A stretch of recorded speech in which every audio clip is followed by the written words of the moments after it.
If you know me in real life, you'll know that I've always been a guy that would always be open to switching my theology as long as what I'm switching to makes sense.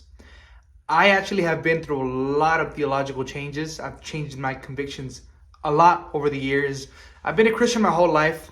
And by that, I mean I grew up in a Christian household, but I've been on a journey of changing my beliefs for like several years now. And what I mean by that is if I realize what I believe now is incorrect and that something else is the correct point of view, then I'm going to go to that point of view. And that's how I'm approaching this Christian life. What am I trying to say in this video? This is what I'm trying to say. If you are a Christian, I would bet money that you are not 100% right in what you believe. Think about that for a second. Do you believe you are 100% right in all your beliefs? 100%. Let's say you have a total of 500 beliefs, like doctrinal beliefs. Do you believe all of those 500 beliefs are true beliefs? Do you believe they're all true? Do you believe they are all biblical? And I'm talking about in a biblical sense, right? Do you believe that all of those beliefs are in the right? If you're kind of logical, you'll know that you're probably wrong in some of them, right? And we're not perfect. We're humans, so we tend to make mistakes. We tend to be in the wrong sometimes, And even though it's uncomfortable to know that you're wrong, especially when the moment presents itself, we know we're going to be wrong. We're not perfect. So let me ask you this: if you believe that you're probably not 100% right, when are you going to find out where you are in the wrong? When are you going to find out what is it that you believe that is actually wrong? You'll probably never find out if you are used to being a person that is closed-minded and that is not open to correction or truth, right? So what am I trying to say? A lot of Christians are pretty hard-headed. They are. They don't like to be corrected. Not only that, maybe they are accepting to correction, but when it comes to like doctrinal stuff, they're like, I don't want to talk about it. I don't want to talk about it. Don't talk to me about that because then we're going to be in conflict. Or they're like, I don't know about that. I disagree. And a lot of people say they disagree with something even though they don't know why they disagree on it. They just do. I say this. This is my philosophy. Always be open to be wrong. Always. It doesn't matter how concrete you are. Always be open to being wrong. Why? Because this is what's going to happen. The moment you are open to being wrong in a certain topic or belief, you are giving yourself a chance to find out the truth, whether or not you were right in the first place or whether or not you were in the wrong. And what happens is when you're open to the truth, and you like keep going to the truth, what happens is you're going to be in the winning side either way. If you're challenging your beliefs, if you challenge what you believe in when it comes to doctrine, if you challenge it consistently, there's going to be two outcomes, and both outcomes are going to be good. All right, you're either going to find out that you were wrong and you're going to switch to the truth, which is a good thing. You're in the truth finally, or you're going to find out that you're in the truth. You were in the truth the whole time, and you're going to be even more convicted. You're going to be even more firm. And not only that, you're going to be able to teach others about that certain topic. You're going to be able to not only say, I believe this, but you're going to be able to say, I believe this because of this and this and this reason. And you're going to make even more sense. So what am I trying to say? Always challenge your beliefs.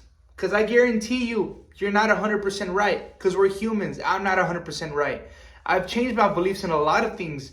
I'm not saying like I'm always changing my mind and that I'm always wrong. Like it might sound like I'm always changing my mind because whatever I believe in is never concrete, but in reality it's the other way around. I'm always changing my mind because I always want to be concrete in what I believe in. I believe in conviction, believing in something with your heart, but I also believe in having conviction and making sense on that conviction. Whatever you believe, whatever denomination in Christianity you are, whatever it is that you believe, take a second right now. Just sit there and ask yourself, okay, I believe in this denomination or in this doctrine because of what reasons? Is it because you grew up in that denomination Is it because you grew up in, like, is it because your parents taught you that?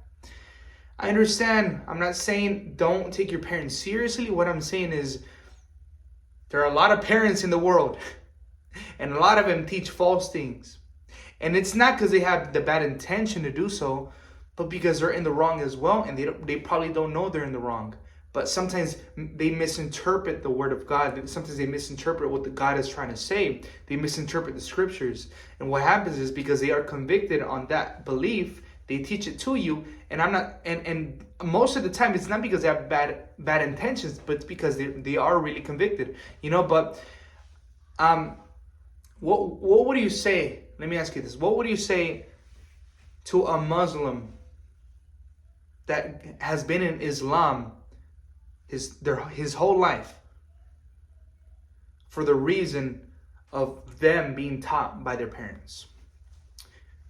What would you say to that person? Like, how would you approach them? How would you reconcile their bad teaching, what they were taught? How do you reconcile it? What do you tell them? Hey, I mean, if that's what you were taught your whole life, and if that's what you believe, it's okay. I wouldn't. I would be like, okay, look, you were taught this way. Let me sit down and tell you why I believe Jesus Christ is Lord, why I believe in the Bible, why I believe Jesus Christ was divine, why I believe in the Trinity, why I believe that the Word of God is the ultimate authority, why I believe in all this. Let me tell you why. And get this, I'm only able to do this, I'm only able to have these conversations because I've questioned these fundamental beliefs. And since I questioned them, I went firm on them. And I start to make sense of them. Because then I would go in the Bible. I would know what scriptures to pull up whenever I talk about my beliefs. I would know what kind of research I would have to pull up whenever I would talk about my beliefs. Because I actually took time to challenge my beliefs. Again, when you challenge your beliefs, there are two outcomes. And they are both good outcomes. Let me just repeat them again. You either go to the truth and find out that you were wrong, which is good. Or you find out that you were right the whole time, but you're even more convicted, you're even more informed, which will then can be used as a benefit to help others and convicting them in whatever your belief is. So guys, challenge your beliefs always. I did make this video on Instagram, a week or two, like 2 weeks ago. But I think I'd rather just put this on YouTube. And I'm gonna start doing this. I'm gonna start putting these talks that I would do on Instagram Live, and I'm gonna start doing it on YouTube. So guys, I'm in. Just so you guys know, I want to do videos of like how to view life, how to view this world, how to live life, how to make sense of things with the Christian lens, with the Christian perspective. So in case you guys don't know me, I'm a Christian. My name is Gil. My name is Gilberto, but you can call me Gil. And I'm into apologetics. I'm into philosophy. And I'm gonna be talking about these kind of topics. So guys, I hope you enjoyed this video. I hope you learned something. I hope that you understood that it is very important to challenge your beliefs, even if it's hard to do so. Okay, you guys, take care.